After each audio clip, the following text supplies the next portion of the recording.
కానీ దేవుడు ఒకటి రాసి పెడతాడు అనే దాంట్లో సరే మీరు ఎమ్మెల్యేగా ఉన్నా ఎంపీగా ఉన్నా 5 ఏళ్ళు ఉండేదేమో, ఇవాళ ఎమ్మెల్సీగా ఉంటే ఇంకో ఇయర్ ఎక్స్ట్రా బోనస్ వచ్చింది, 6 ఏళ్ళు ఉంటారు కదా ఇప్పుడు. ఒకటి ఏంటంటే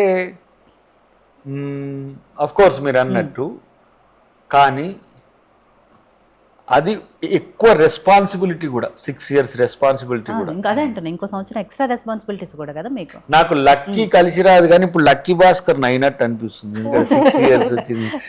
నేను మన మనోరు ఎవరో ఇంటర్వ్యూ చేసి అన్లక్కీ భాస్కర్స్ అని పెట్టారు నన్ను, దాసోశ్రేవన్ను.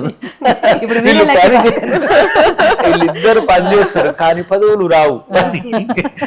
లక్కీ భాస్కర్ దగ్గర అన్బెట్టి అసలు ఈయనన్న ఫీల్ గారు కానీ శ్రవణ్ అన్న బాగా ఫీల్ అవుతాడు ఏదన్నా పదవి రాకపోయినా. అంటే ఆయన ఈయనకంటే 10 years సీనియర్ పాలిటిక్స్. నాకు పదవి రాకపోయినా ఫీల్ అవుతాడు.